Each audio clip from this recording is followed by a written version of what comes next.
নমস্কার চাষি বন্ধুরা, আপনারা আমাদের চ্যানেলে প্রতিনিয়ত দেখেন আমরা এগ্রিকালচারের নতুন নতুন ভিডিও বানাই।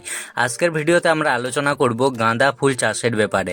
গাঁদা ফুল আপনারা যারা চাষ করছেন তারা কীরকমভাবে চাষ করবেন এবং গাঁদা ফুলে কোন কোন পোকার আক্রমণ হতে পারে, আপনারা জমিতে যখন সার ব্যবস্থাপনা নেবেন চাপান সারের কী সার ব্যবহার করবেন এবং জমিতে জলসেচ কখন দেবেন, জমি তৈরি কিভাবে করবেন, এই ব্যাপারে আজকের ভিডিওতে সম্পূর্ণ আলোচনা করব। এবং গাঁদা চাষ একটা লাভজনক চাষ আপনাদের সবার পক্ষে হতে পারে। আপনারা যদি গাঁদা ফুলের চাষ করতে চান তাহলে কী পদ্ধতিতে কীরকম সিস্টেমে করবেন সেই ব্যাপারে ডিটেলস আলোচনা করব। ভিডিওটা শেষ পর্যন্ত দেখবেন এবং নতুন ভিউয়ার্স হলে অবশ্যই চ্যানেলকে সাবস্ক্রাইব করে যাবেন। চলুন ভিডিওটা শুরু করি।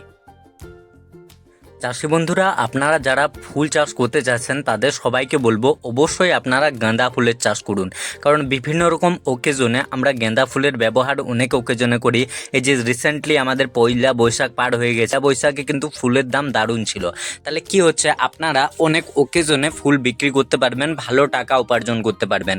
কিন্তু এই ফুল চাষে একটু রিস্কি ব্যাপারও আছে। আমার অনেক সময় এমন হয় যেসব ফুল চাষিদের, আমি অনেক ফুল চাষির সাথে কথা বলেছি, তাদের এমনও অনেক সময় আসে যে 20 টাকাতেও ফুলের কুড়ি বিক্রি হয় না। আবার এমনও অনেক সময় আসে যে আপনারা 700, 600, 500 টাকা করে এক কুড়ি ফুল বিক্রি করে আসবেন। এটা কিন্তু আপনাদেরকে একটু ভেবে চিন্তে করতে হবে কোন সময়টাতে করবেন, এটা কিন্তু আপনাদেরকে একটা চিন্তা ভাবনা করতে হবে।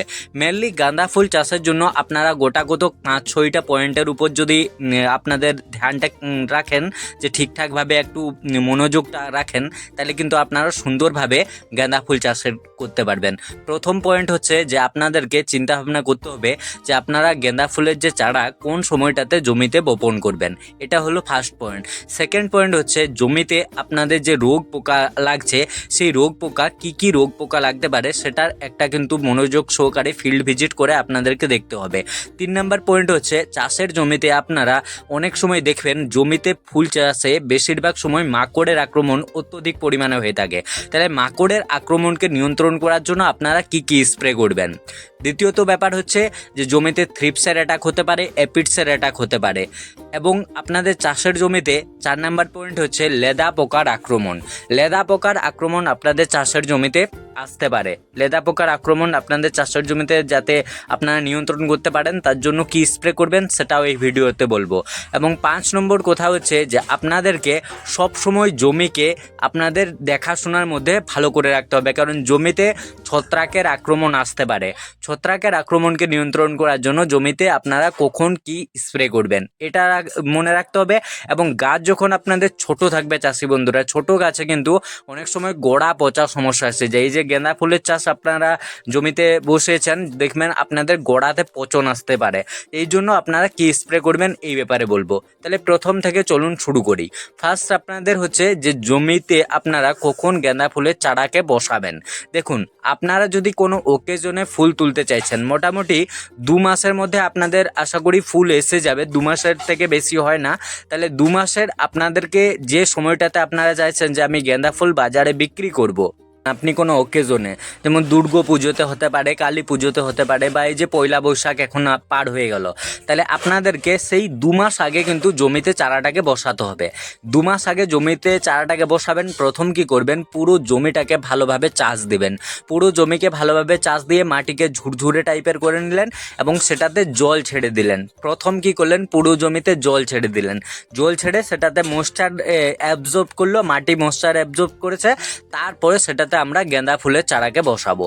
এটা হচ্ছে ফার্স্ট পয়েন্ট। এটা আমাদেরকে কিন্তু মনে রাখতে হবে যে আমরা প্রথমে গাঁদা ফুলের চারাকে, এবং এই পয়েন্টটা আপনারা নোট আউট করবেন যাতে 2 মাসের মধ্যে কোনো ওকেজনের টাইমে আপনি ফুলটা হারভেস্টিং করতে পারেন, তাহলে কিন্তু ভালো দাম পাবেন। চাষি বন্ধুরা, এরপরে আপনাদেরকে বলবো প্রথম ব্যবস্থাপনা আছে মাটি তৈরি। আমি তো বলে দিলাম যে আপনারা জমিকে কীরকমভাবে চারাটা লাগাবেন। মাটি তৈরিটা ফার্স্ট আপনারা কীরকমভাবে এটা আপনাদেরকে জানতে হবে। মাটি তৈরি করার জন্য প্রথম জমিতে আপনারা ভালোভাবে যে চাষ দিলেন, চাষ দেওয়ার পরে জমিতে কিন্তু আমরা জৈব সার, গোবর সারের ব্যবহার করব। আমি প্রতিটা চাষেই বলি যে আপনারা গোবর সারকে ব্যবহার করবেন, কারণ মাটিকে ভালো রাখতে কিন্তু গোবর সার ব্যবহার করতে হবে। আপনারা যদি 1 বিঘা জায়গাতে চাইছেন যে আমি ফুলের চাষ চাষ করব, তাহলে পুরো এক ট্রলি ভর্তি এক ট্রাক্টর আপনারা গোবর সার নেবেন। এবং তার সাথে ডিএপি মোটামুটি 10 থেকে 15 কেজির মাঝামাঝি নেবেন। সিঙ্গেল সুপার ফসফেটকে আপনারা 10-15 কেজি মতো নিতে পারেন। এটা হলো জমি তৈরির সময় এবং তারপরে জমি তৈরির সময় এইটা পুরোপুরি জমিতে আপনারা মিশিয়ে দিলেন, তারপরে জমিতে জল একটু ছেড়ে দিলেন, তারপরে চারা গাছকে বসালেন। এটা হলো মাটি তৈরির ব্যবস্থাপনা। জমিতে আপনারা চারাকে বসিয়ে নিলেন, তারপরে চারা বসানোর পরে সব থেকে সমস্যা যেটা হয়, আপনাদের গোড়া পচা সমস্যা আসতে পারে। কারণ জলের সংস্পর্শে মাটির উপরে চারার যে অংশটা থাকে সেই অংশটা অনেক সময় পচে যেতে খুঁজে। তার জন্য আপনাদেরকে কি করতে হবে, যাতে গোড়া আপনাদের না পচে, তার জন্য আপনারা পারেন তো গোড়ায় ম্যাঙ্কোজেব বা মেটালেক্সিলের সাথে কাটিং এডের মিশ্রণকে কিন্তু আপনারা ব্যবহার করবেন। এটা দারুণ কাজ করে, আপনার শিকড়কে ভালো রাখবে এবং আপনার গাছের যে ফাঙ্গাসের অ্যাটাকের জন্য যে গোড়া পচা বা গোড়া কালো হয়ে যাওয়া যে সমস্যাগুলো হয়, এই সমস্যাগুলো আসবে না। এরপর জমিতে যখন আপনাদের মোটামুটি 25 দিন পর্যন্ত গেঁদা গাছের যে গেঁদার চারা 25 দিন বয়স হয়েছে, সেই 25 দিনে আপনাদের যে সার ব্যবস্থাপনা থাকবে, সেই সার ব্যবস্থাপনাতে আপনারা নাইট্রোজেন যুক্ত সার ইউরিয়াকে কিন্তু নিতে পারেন। ইউরিয়া আমি কমেই ব্যবহার করতে বলবো। মোটামুটি 1 বিঘা জায়গাতে আপনারা 10 থেকে 11 কেজি মোটামুটি ইউরিয়া সার নেবেন এবং তার সাথে মাইক্রোনিউট্রিয়েন্ট একটু মিশ্রণ নেবেন। মাইক্রোনিউট্রিয়েন্ট হিসাবে আপনার জিঙ্ক, বোরন, কপার, যেগুলো সয়েল প্রোডাক্ট আমরা বলি, আপনারা লিবিক্স কোম্পানির ভিটা-এসকে নিতে পারেন।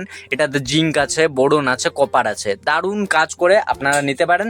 এবং তার সাথে আপনারা একটু হেপ্টাহাইড্রেট যে জিঙ্ক থাকে, জিঙ্ক সালফেট হেপ্টাহাইড্রেট, লিবিক্স কোম্পানির জিঙ্ক সালফেট হেপ্টাহাইড্রেট আছে, এই হেপ্টাহাইড্রেটকে নেবেন। আমি নিজের চাষের জমিতে এই হেপ্টাহাইড্রেটকে ব্যবহার করেছি, দারুণ কাজ করে। 21% জিঙ্ক, এটা কিন্তু মোটামুটি 2 থেকে 3 কেজি আপনারা নেবেন এবং তারপরে সেটাকে পুরো জমিতে ছড়িয়ে তারপরে সেচটা দিবেন।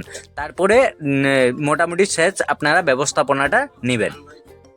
তারপরে সার ব্যবস্থাপনা আপনাদের থাকবে মোটামুটি গাছের বয়স যদি দেখছেন 50 দিনের কাছাকাছি, আপনাদের একটা হিসেব থাকবে যে আমার গাছের বয়স 50 থেকে 55 দিনের কাছাকাছি হয়েছে, তখন আমি আবার সিঙ্গেল সুপার ফসফেটকে আপনাদেরকে ব্যবহার করতে বলবো।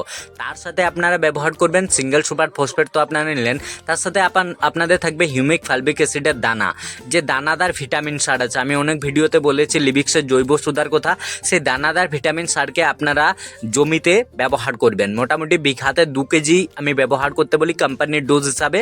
যদি 3 কেজিও দেন, দারুণ কাজ পাবেন, গাছ ভালো থাকবে আপনাদের। এবং তার সাথে আপনারা পারলে মাটিয়ে দেওয়া বোরনকে কিন্তু একটু নেওয়ার চেষ্টা করবেন।